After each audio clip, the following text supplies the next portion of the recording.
Bonjour et bienvenue dans Citizen Vox, le média qui questionne la valeur du vivant dans les villes. Comment produire des villes à forte valeur urbaine, c'est-à-dire habitables, fluides, créatives, bref, résilientes, en partant des sols? Comment tisser un lien vertueux entre la production urbaine et l'utilisation des ressources? Je suis Fanny Hervera et avec mes invités, j'explore ce vaste sujet sous toutes ses formes. C'est parti!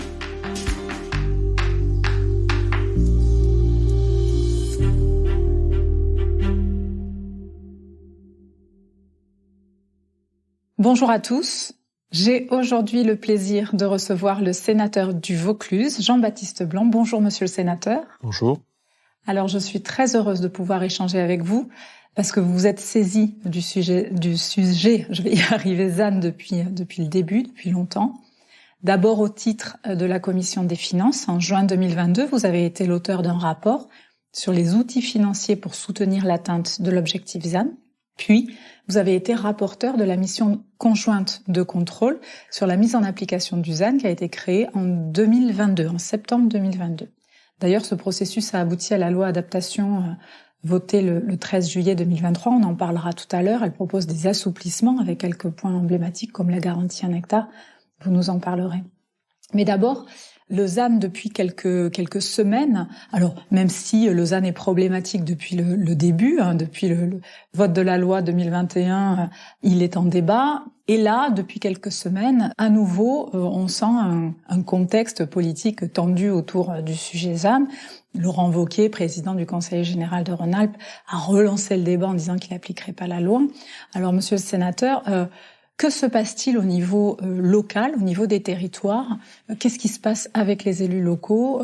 Que vous disent les élus? Alors, apparemment, je voulais vous dire que j'ai rendu des rapports préalables à tout ça. C'est-à-dire, je vais me le retrouver le 12 mai 2021 avec deux collègues, Christian Rodon-Sarazi, Anne-Catherine Loisier, pour la Commission des affaires économiques. Nous avions rendu un rapport sur l'objectif ZAN à l'épreuve des territoires. C'était un rapport préalable à la loi Climat et Résilience, pour laquelle j'avais été désigné aussi rapporteur. Et dans la loi Climat et Résilience, il y avait ce chapitre sur le ZAN, et c'est une façon de vous dire, alors non pas pour parler de mes œuvres, mais de vous dire que ce ZAN était peut-être un peu noyé dans un très très gros texte qui était Climat et Résilience, qui faisait suite à la Convention citoyenne sur le climat, qui elle-même faisait suite aux Gilets jaunes. On rend ce rapport avec deux collègues, c'est déjà de manière transversale qu'on l'avait fait, et la loi arrive, ça passe plutôt inaperçu. Pardonnez-moi, monsieur Sander, le rapport dont vous parlez, en substance, quelles étaient vos quelques préconisations ou analyses sur le sujet? Il y en avait une principalement, c'est qu'il fallait territorialiser. C'est-à-dire qu'on sentait bien que cet objectif de sobriété foncière allait devenir une priorité, et que l'approche que le gouvernement aurait serait très centralisée. Et on se disait tous les trois, au-delà de nos étiquettes et de nos territoires, que précisément il fallait tenir compte de la base. Parce que chaque territoire était différent, qu'on pouvait traiter différemment des situations différentes, c'est la seule façon d'y parvenir. Au même moment, au Parlement, il y avait la discussion de la loi 4D sur la décentralisation. 1DD voulait bien dire différenciation. Bon, pourquoi d'un côté on parlait de nouvelle étape de la décentralisation, de différencier, et de l'autre on sentait revenir la centralisation. Revenir parce que l'urgence climatique fait que de nombreux conventionnels ou même citoyens, comment j'appelle conventionnels ceux qui ont été tirés au sort dans la convention citoyenne, n'ont plus confiance dans les élus locaux. Et donc on considère qu'il faut y aller maintenant de manière contraignante, normée et planifiée. Ça n'a pas loupé. Alors, il se trouve que ce texte de la Convention citoyenne sur le climat qu'a retenu le gouvernement, d'ailleurs, ne satisfait pas totalement les conventionnels. On pourrait en parler. Mais c'est le gouvernement qui propose le ZAN, un ZAN très descendant. Donc, en fait, s'appuie sur les régions pour gouverner à distance. Ça permet d'insister là-dessus, parce que c'est vraiment un concept. Alors, il y a déjà des auteurs qui ont réfléchi sur ça, sur ce gouvernement à distance. Donc c'est une mise sous tutelle qui ne dit pas son nom du bloc communal par les régions. Est-ce que c'est ça? Est-ce que vous c'est déjà une mise sous tutelle de l'État des régions. C'est-à-dire que l'État considère maintenant que tout un tas d'établissements publics, de collectivités locales seront pour d'abord des satellites. Et on gouverne par l'intermédiaire de ce satellite. Donc moi, gouvernement, j'ai un objectif.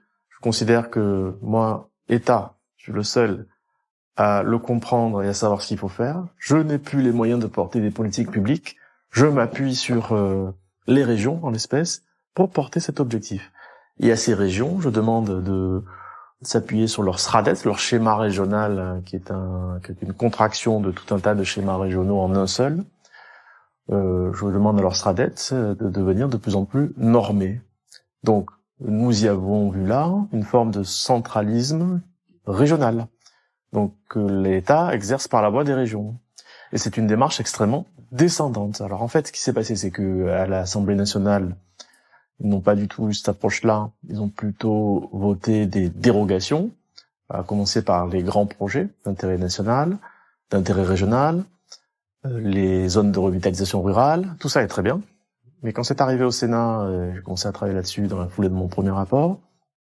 Eh bien, la ministre qui s'appelait alors Madame Bargon, dont on a commencé à comprendre aussi rapidement quelles étaient les intentions quand elle a déclaré après la loi. C'était dans un, je sais pas si vous vous souvenez, elle a dit le pavillon c'est plus l'idéal là.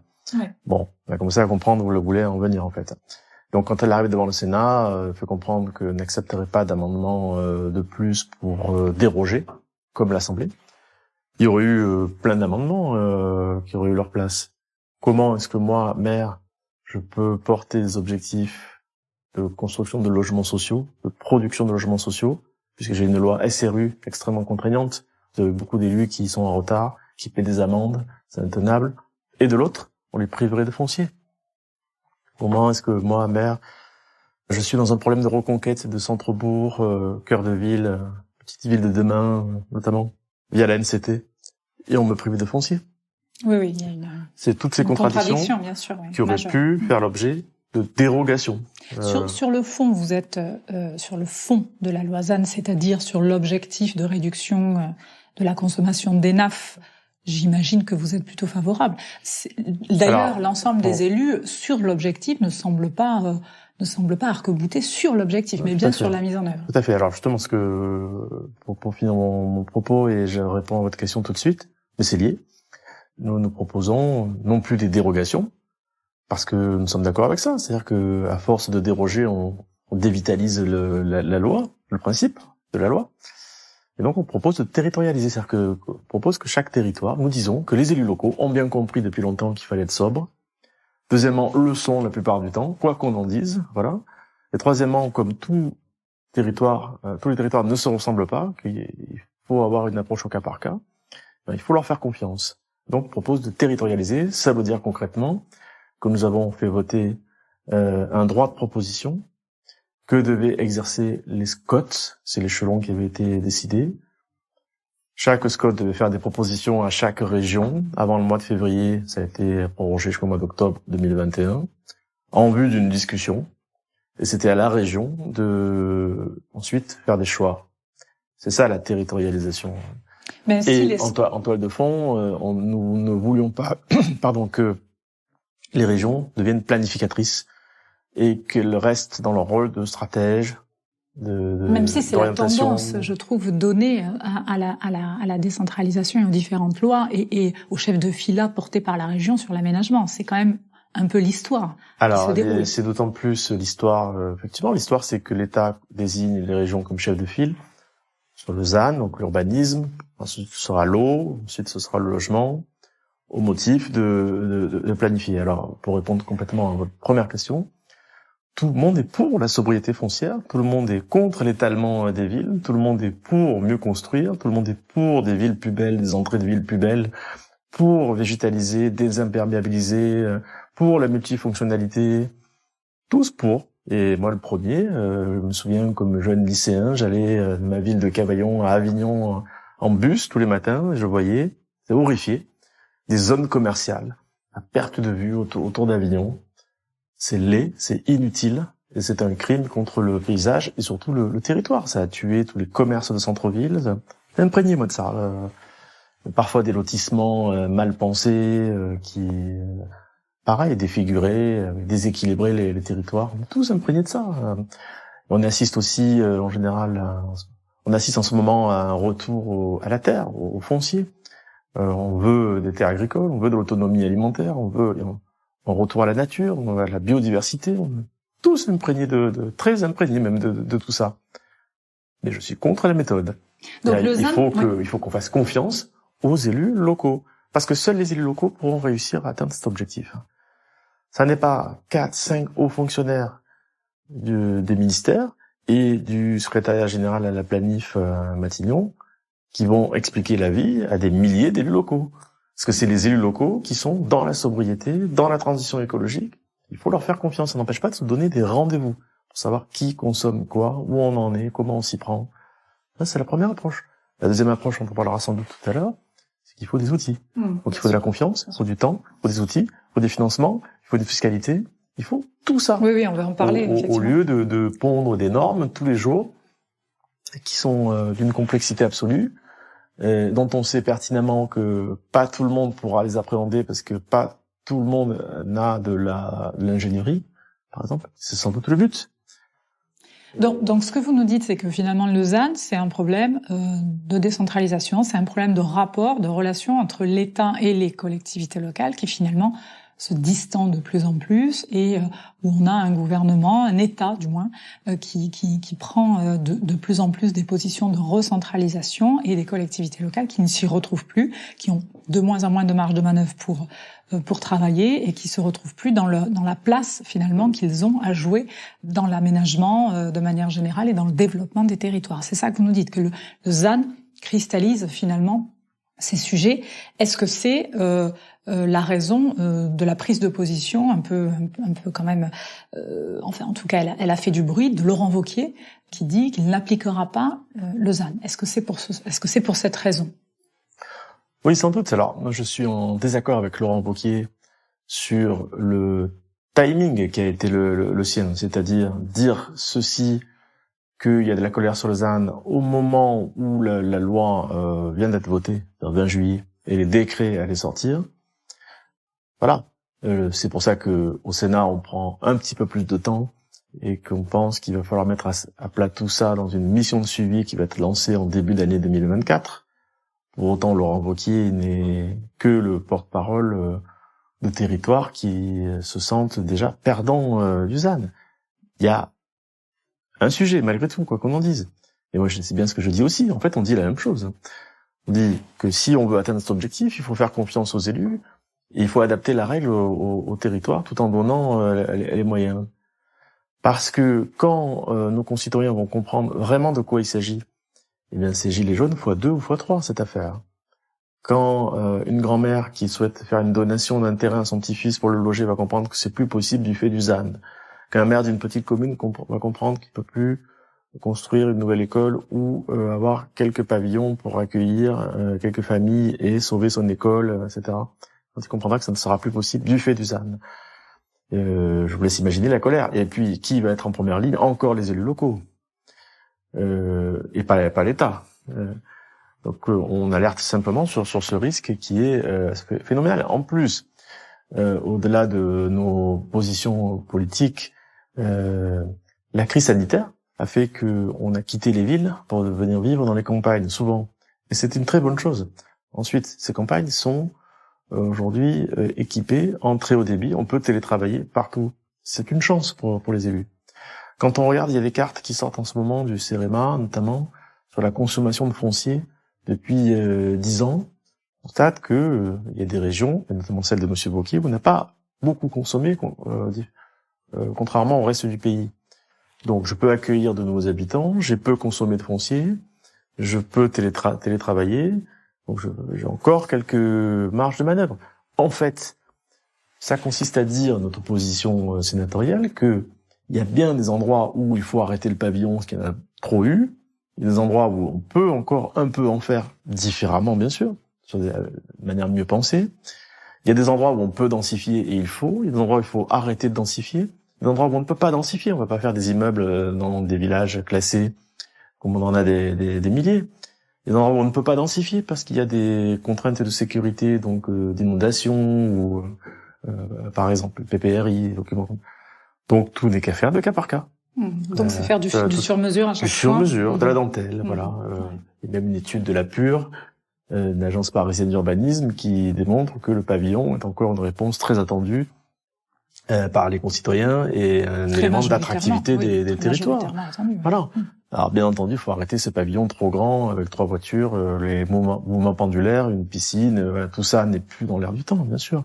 Mais on peut mieux penser nos pavillons. Ça permet aussi d'alerter aussi sur une chose, c'est que quand on parle, c'est facile de dire on arrête l'étalement, on fait de la ville sur la ville. Ce sont des grands principes. Mais après, comment est-ce qu'on s'y prend ? Opérationnellement, c'est ça, oui. Opérationnellement. La ville sur la ville, je vais vous en parler.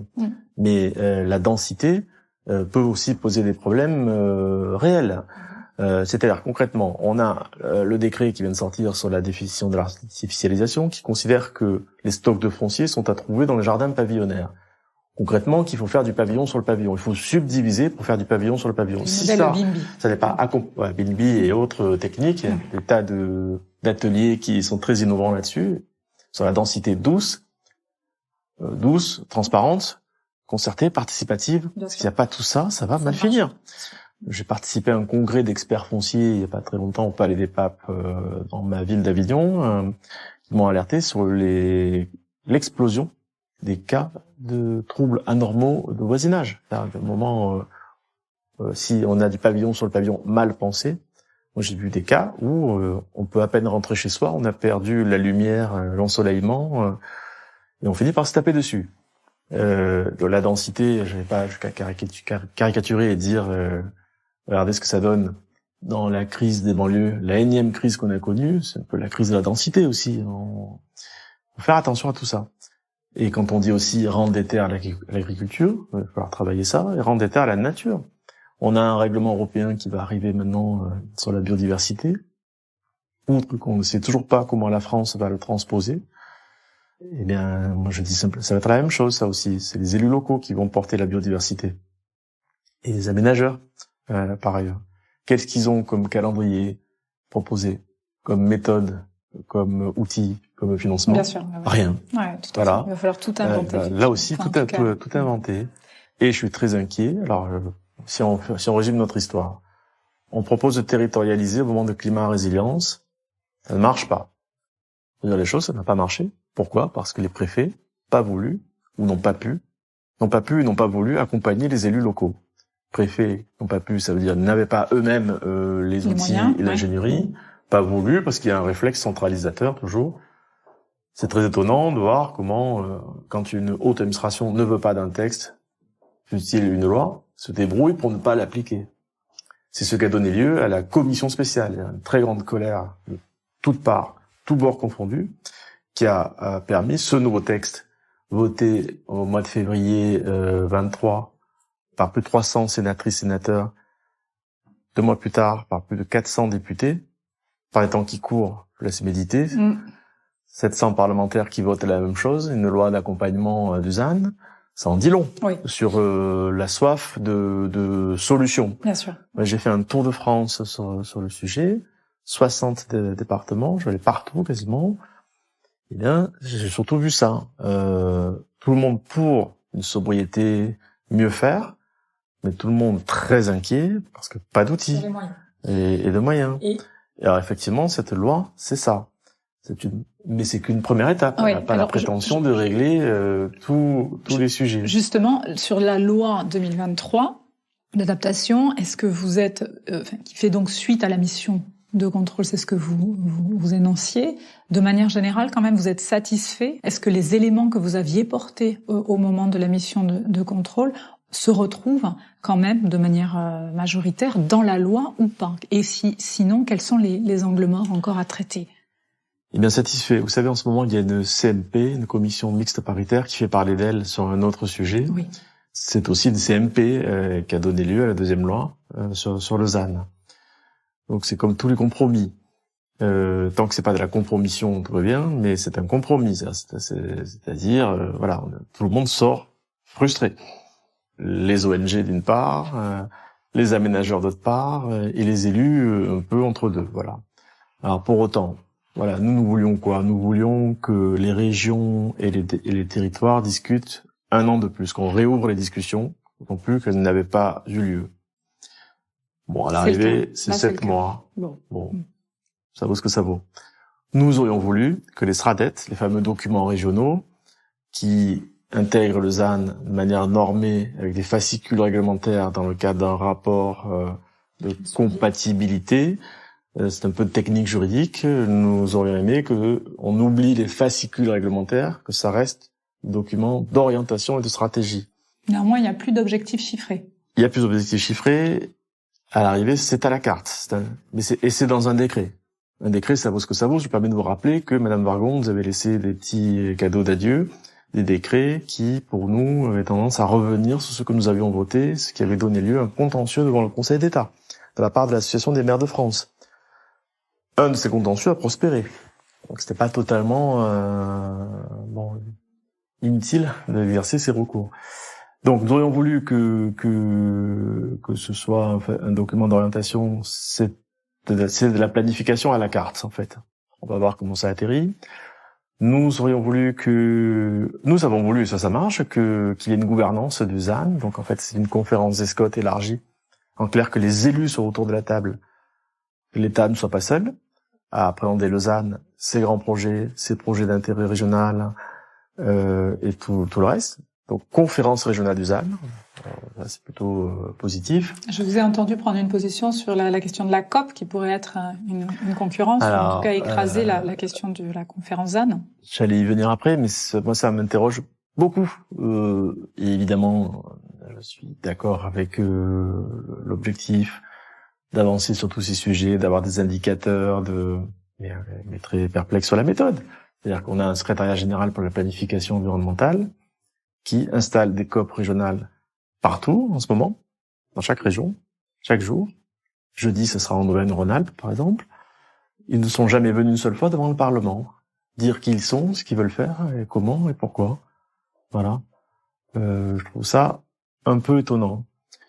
Et je m'interroge sur ces méthodes, parce que j'entends dire déjà que ça fera partie de la mission de suivi, on va se pencher là-dessus, que les hypothèses de travail, les missions, les objectifs, les indicateurs, tout est déjà décidé. Donc quand on appelle ça conférence des parties, c'est quoi? C'est une invitation des parties à assister à quelque chose qui est déjà assez écrit, en réalité. Et après, les conséquences juridiques m'interrogent aussi, c'est-à-dire que ça va être nécessairement une machine à produire de la norme, de la certification de la norme. C'est comme un contrôle de certification. Voilà. Comment combiner ça avec les SRADET qui sont supposés territorialisés? Donc en clair, d'un côté, on accepte la territorialisation, de l'autre, on remet en place la planification. Ce qui veut dire que, de nouveau, on ne fait pas confiance. Très, très perplexe sur cette évolution. Donc, pour autant, conférence régionale. Ensuite, c'est le Sénat qui a proposé une définition des grands projets, que je permets de rappeler que sur 120 000 hectares, dont nous bénéficierions jusqu'en 2031 pour se développer, c'est le premier objectif du ZAN. Réduire de 50% le rythme de consommation des ENAF, et d'ici 2031, 120 000 hectares. Sur ces 120 000 hectares, 20 000 relèveraient de ce qu'on appelle des grands projets. Et ces grands projets n'étaient pas définis. Donc on les définit, et nous aurions voulu que ces 20 000 hectares sortent du ZAN. En réalité, c'est pas sortir du ZAN, c'est que l'État crée un compte foncier national, comme il a créé un compte foncier pour les collectivités locales. Pourquoi est-ce que ce serait aux collectivités locales de payer la note foncière du nucléaire, des grands ports, des grands équipements? Pas cohérent. On a avancé là-dessus. On a avancé, oui, mais entre deux, voilà. C'est-à-dire qu'il y aurait une poire coupée en deux, avec une part qui sort du ZAN et une autre part qui serait forfaitisée. Il va falloir voir comment tout ça atterrit aussi, parce que il y a des régions qui ont moins de grands projets que d'autres. Et il y a des régions qui auront l'impression de payer là aussi la facture foncière d'autres régions, même si on peut imaginer qu'une LGV bénéficie à tous les Français. Il y a des équipements qui bénéficient à tous les Français, donc on peut faire jouer une forme de solidarité. Mais ça, il va falloir le voir. Il y a aussi quelque chose qui est venu perturber cette discussion sur le ZAN. Je me permets de l'indiquer parce que c'est intéressant par rapport aux évolutions auxquelles on assiste et qu'on évoque ce matin. C'est Bruno Le Maire, en pleine discussion ZAN, propose ce projet de loi sur l'industrie verte. C'est quoi? C'est je dois réindustrialiser mon pays de façon verte et vite. Tous pour des gigafactories, de l'hydrogène et autres. Parce qu'effectivement, il y a un projet énergie renouvelable. Il y a d'ailleurs eu un texte énergie renouvelable qui est venu en plein milieu de la discussion. Dont, a priori, on pourra considérer que cela sort du ZAN aussi. On parlera. Mais cette approche de Bruno Le Maire pour la réindustrialisation verte, elle interroge en ce que, là aussi, ça donne l'impression que seul l'État sait ce qu'est une réindustrialisation, sait où il doit la positionner, et s'exonère des procédures. Et il laisse aux élus le foncier secondaire, qui lui-même est soumis pleinement aux procédures d'urbanisme, d'environnement et de participation du public. Vous voyez le deux poids, deux mesures. Et on peut donc seul imaginer que l'État sait bien faire. Bien sûr, ouais. Voilà. C'est complètement... Et puis on peut imaginer que sur d'autres politiques, le processus sera le même. Pourquoi pas le logement? De recentralisation, oui. Voilà. Mais sans compter que sur le logement, puisque vous évoquez ça à ce stade, ce qui interroge aussi, c'est que... Et ça n'est pas dit. Et il n'y a rien de pire que ce qui n'est pas dit. Le non-dit. Mais ce qui n'est pas dit finit par sortir aussi un jour. Et donc on assiste à une crise du logement qui est la plus grave depuis l'après-guerre. Et ce qui n'est pas dit, c'est que ça n'est pas seulement pour des raisons économiques, de difficulté d'accès au crédit, notamment, mais c'est effectivement ce modèle pavillonnaire dont on ne voudrait plus, ce modèle de la propriété on ne veut plus, ce présupposé qui veut que ce qui est vacant suffirait à répondre à nos besoins. Des logements vacants, des commerces vacants, des dents creuses, des friches. C'est effectivement beaucoup de potentiel. C'est très intéressant, même si on n'a pas la photographie, quoi qu'on en dise. On commence à avoir des bribes d'informations sur tous ces sujets. Mais on nous fait croire que tout cela suffirait à répondre à nos besoins de logement. Ça permet de vous dire qu'il aurait fallu dans ce pays, il faudrait 500 000 logements par an pour répondre à nos... Alors d'autres parlent de 300 000 aujourd'hui en termes de... Oui, chacun son chiffre. Ça va de 300 000 à 550 000 ou voilà, chose comme ça. Et dans tout ça, beaucoup de demandes de logements sociaux. Il y a quand même beaucoup de concitoyens qui sont dans une grande souffrance, dans une grande attente, voilà. Et on ne produit plus grand chose. 90 000 logements vont faire l'objet d'un agrément en matière sociale, là. C'est pas du tout à la hauteur de l'histoire. Mais c'est parce que on ne nous dit pas qu'on ne veut plus d'un modèle de propriété de pavillon, et effectivement qui s'étale. On le dit, mais c'est vrai qu'on n'a pas... Que peut-être qu'on commence à intégrer une stagnation de la démographie, voire un déclin de la démographie dans notre pays, que donc il faut arrêter de construire. Alors c'est évidemment une façon de dire qu'on met fin à un système d'aménagement à la française, et qui va certainement faire souffrir et plus de très nombreux aménageurs et opérateurs. On en a plus de 200, il va en rester combien? Dans le même temps, on voit que des grandes foncières de type CDC, type rachètent par bloc des logements pour trouver des solutions immédiates. Pour sauver les productions des promoteurs. Oui. Donc, si on n'a plus de foncier et que c'est assumé, parce qu'on considère qu'il faut s'appuyer sur le vacant, si on n'a plus que quelques aménageurs et quelques foncières, on a bien un modèle hyper centralisé, là aussi, qui est en train de se fabriquer, au motif d'urgence climatique. Voilà. Alors, je dis là aussi que ça n'est pas la solution. Donc, il faut je vous en prie. Non, mais je vous en prie. Mais en dehors du problème de décentralisation, vous l'avez évoqué tout à l'heure, il y a quand même le problème aussi des moyens. C'est-à-dire, on parle des fonciers existants là tout de suite. On voit bien que effectivement, il y a la question des besoins à traiter. Est-ce que les 300 000, la nouvelle cible apparemment qui est en train d'émerger de logements va suffire en fonction des besoins? Ça, c'est une première question. Mais surtout, est-ce qu'on va pouvoir produire réellement et dans quel délai ces logements qui sont sur des fonciers beaucoup plus complexes que sur de l'extension et où les savoir-faire sont encore à travailler, et y compris la question du modèle financier. Vous aviez fait un rapport donc en 2022 dans le cadre de la commission des finances, on l'a évoqué un petit peu tout à l'heure, qui tentait de pointer, d'identifier les sujets financiers qu'il allait falloir traiter, et notamment en matière de fiscalité, pour arriver à résoudre l'équation ZAN. Est-ce que, depuis ce rapport, des chantiers ont été ouverts sur ces sujets? Est-ce qu'il y a des travaux parlementaires qui ont été ouverts sur l'ensemble de ces sujets, et lesquels? Vous avez là les deux plus gros sujets de la société française, à mon avis. Le sujet foncier, le sujet fiscal. Et la fiscalité du foncier, n'en parlons pas, c'est le plus gros chantier qui est devant nous.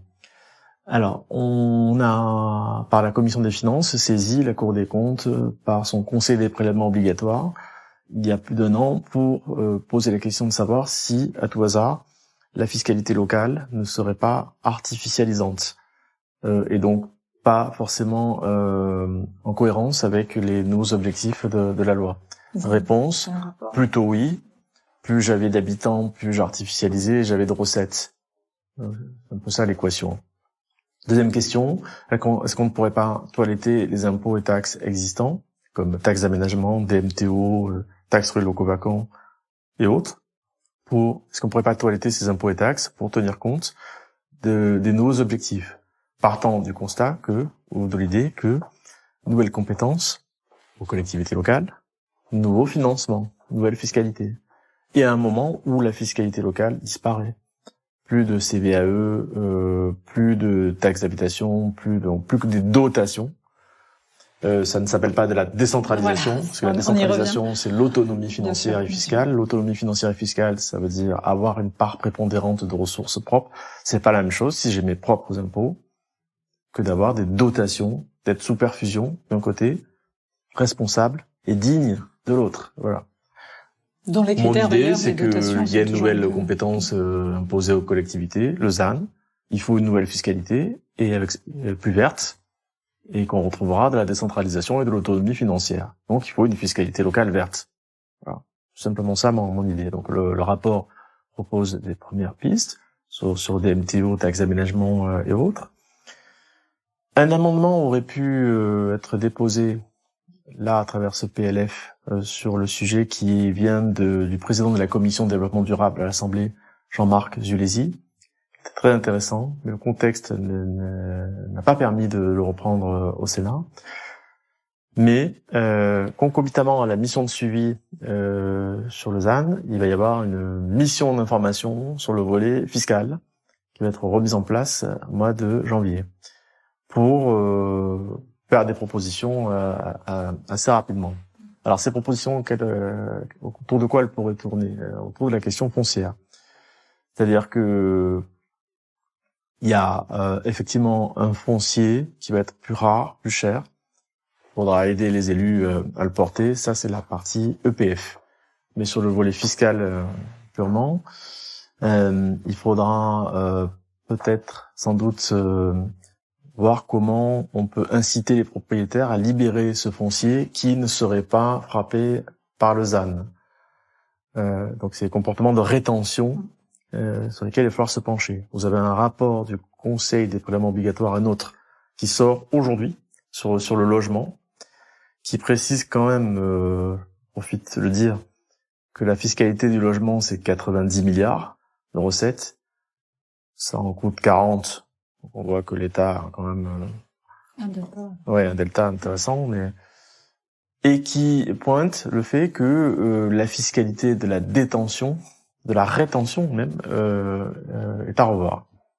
Si on veut fluidifier ce marché qui est en train de sombrer. Il y a, vous le verrez, il y a l'accession à la propriété, la rétention et la cession. 3 types de fiscalité qui devront être remis à plat. En ce qui me concerne, je pencherai surtout sur la détention.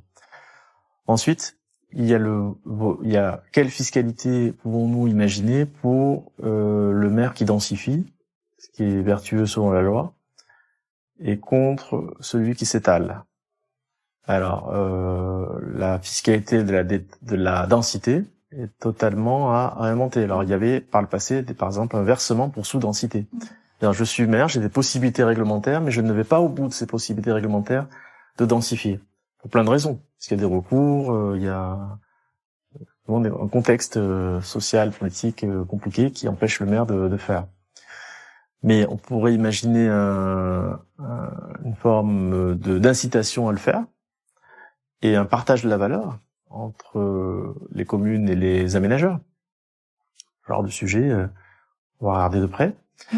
Ensuite, on demande aux maires et aux aménageurs de renaturer, de recréer de la nature en ville, de végétaliser, de désimperméabiliser, de travailler la biodiversité. Avec quels moyens ? Avec quels moyens là aussi. Avec des questions plus globales. Par exemple, si on demande à un aménageur de densifier d'un côté, de renaturer de l'autre sur une enveloppe, il va perdre de la valeur, mais il en fait gagner à tout un environnement autour de lui. Est-ce qu'on peut pas mettre un peu de justice et de la justice fiscale en particulier là-dedans? Je profite pour dire qu'il faudra aussi se pencher sur les péréquations. Il y aura des territoires gagnants du ZAN et d'autres moins. Donc il faut rééquilibrer parce qu'on est quand même en République. Dans la République, il y a l'aménagement de territoire au titre de l'égalité des territoires et un système de péréquation sans doute fiscal donc à inventer. Péréquation horizontale, par exemple. Voilà. On voit bien, donc là on était vraiment sur la mission fiscalité qui va être mise en place, on voit bien l'ampleur du chantier, des chantiers à mettre en œuvre. Ça touche finalement absolument tout le modèle d'aménagement et son modèle financier. Pour finir, donc vous avez évoqué à plusieurs reprises la mise en place de cette commission suivi ZAN à partir de janvier, dont vous allez être le rapporteur. Quelle est la feuille de route un petit peu de cette commission de suivi et le calendrier? Alors, double mission en janvier, une mission de suivi et ensuite une mission de contrôle sur le volet fiscal et financier via la commission des finances. Donc 2 missions. La première va surtout avoir comme but de voir comment atterrissent les derniers textes, c'est-à-dire la loi du 20 juillet et les décrets, comment ça vit dans les territoires. Voilà. Ensuite, ça veut dire concrètement que si ça fonctionne toujours pas, et s'il faut améliorer, renforcer, corriger, eh bien nous le ferons. Nous ferons de nouvelles propositions. Je dis bien nous, collectif et transversal. C'est une affaire de tous. Et ensuite, je souhaite fortement qu'on aille sur les outils de manière très concrète cette fois, c'est-à-dire, par exemple, les EPF, est-ce qu'il faut définitivement les muscler ou pas pour qu'ils accompagnent les collectivités? Un article qui avait sauté dans notre proposition de loi qui pourrait être remis sur la table, c'est celui qui donne la liberté aux maires de dessiner des enveloppes urbaines pour trouver une forme de liberté pour densifier et renaturer. Donc il faut réinventer ou mettre au goût du jour les outils que nous avons. Les ZAC, par exemple, sont plus adaptés. Ça me semble évident. Il faut peut-être des secteurs de renouvellement pavillonnaire. Je dis ça comme ça, mais... D'ailleurs, les ZAC sont de moins en moins utilisés en termes de... De moins en moins utilisés, exactement. Voilà.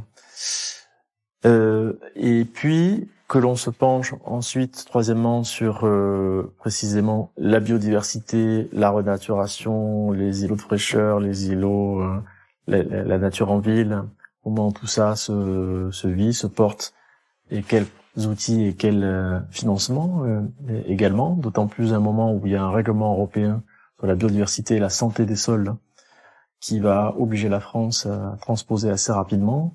Il faut voir comment tout cela atterrit. Sans oublier d'aller voir comment fonctionne le CEREMA, l'IGN et d'autres satellites dans lesquels on met de l'intelligence artificielle pour appréhender le sol. Donc il faut que là aussi les élus soient associés à tout ça et qu'on imagine ou qu'on renforce une gouvernance toujours plus. pour l'acceptabilité, que toutes les questions d'acceptabilité, tout ça. Et je souhaiterais aussi qu'on aborde deux autres choses. La première, c'est voir s'il ne faudrait pas faire évoluer la loi sur les sujets fonciers.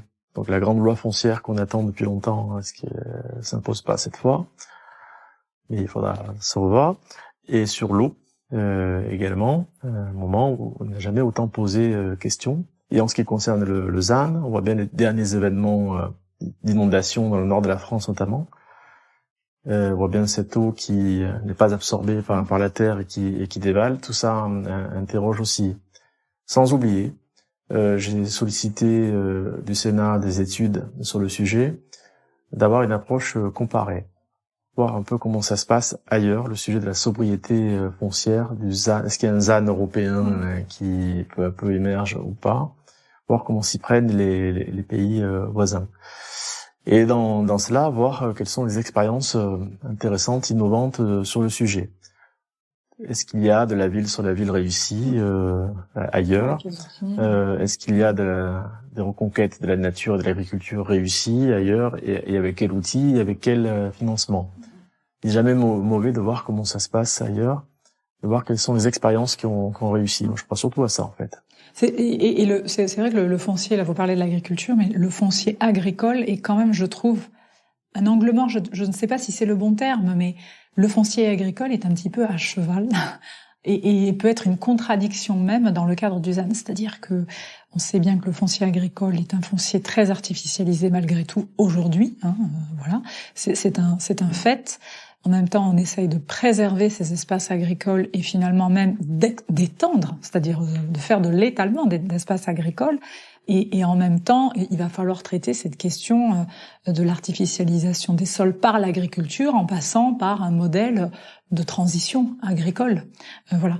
Donc, je trouve que effectivement le foncier agricole n'est pas assez traité dans le cadre du ZAN et assez peu traité dans le cadre du ZAN dans cette dimension d'articuler l'extension du foncier agricole et en même temps sa transition. Voilà, je ne sais pas, je voudrais réagir là-dessus. Je partage. Écoutez, monsieur le sénateur, je vous remercie beaucoup. Évidemment que Citizen va suivre avec beaucoup d'attention ce que devient, enfin en tout cas, ce qui est pointé dans le cadre de la commission de suivi. Vous allez avoir une année chargée. Donc je vous souhaite... Très chargé, une très belle année 2024. Ça devient un peu tendu d'ailleurs aussi. Ouais. Bon, c'est important. Ce truc m'est tombé sur le bec, là, le ZAN au départ, mais vraiment par hasard quoi. Parce que je faisais du droit de l'urbain comme avocat, c'est à peu près tout quoi. Voilà. Et enfin, je sais pas comment le dire. Moi, je suis seul sur ces sujets. Ah, si, j'ai une petite armée d'administrateurs, j'ai maintenant mes petits réseaux, je suis très surpris de ça, de voir qu'un tel sujet ne mobilise pas plus que ça, ça et là. Où sont les grands penseurs, les grands experts, les grands esprits, et à défaut, ceux qui font preuve d'imagination, qui cherchent, ils sont où sur tous ces sujets? Alors, tout ça arrive d'un coup.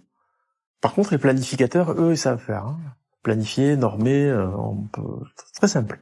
Mais l'acceptabilité et l'exécution de ce truc, je sais pas. Alors si, je vois bien que là où on était l'autre soir, l'Institut, c'est bien, c'est d'excellentes choses, donc ça commence à se mettre en place. Voilà, il y a des choses qui commencent à se mettre en place, voilà. Les bureaux d'études, alors je vais sur LinkedIn, j'essaie de repérer des types qui écrivent sur le sujet. Il y a un peu, ça et là, des voix intéressantes qui commencent à émerger. Oui, voilà. Oui, quand même. Ouais, quand même. Mais c'est de manière un peu désorganisée. Et l'ampleur de la tâche est tellement énorme. Et en fait, c'est la complexité du sujet est tellement énorme que forcément c'est dispersé et c'est par petites émergences comme ça que le sujet se structure. Je pense qu'on en a pour quelques années avant vraiment de prendre la mesure de tout ce que ça implique, en fait, en termes d'aménagement, de décentralisation, vous l'avez dit, voilà, ça touche le modèle total. L'urbain, l'aménagement, l'IMO, le rapport élu local, État, tout. Décentralisation. Mais il faudrait réécrire les permis de construire aussi. Bien sûr. Il faudrait, mais vous savez quoi, il faudrait aussi revoir la carte des collectivités locales. Ça ne peut rien dire, ces régions, ces départements, c'est tout le modèle à revoir. C'est pour ça que c'est tellement intéressant, c'est que le ZAN cristallise ça. Ça ne génère pas ça, bien sûr. Il y a un contexte, mais ça cristallise ça et c'est un point de bascule. Je trouve très très intéressant. Merci beaucoup, Monsieur le Sénateur, et à très bientôt, j'espère. Oui. Merci d'avoir écouté ce nouvel épisode de Citizen Vox. J'espère qu'il aura été utile à vos réflexions. Vous trouverez l'ensemble des épisodes sur le site internet citizen.fr, cityzan.fr, et sur la plateforme Ocha. À très bientôt!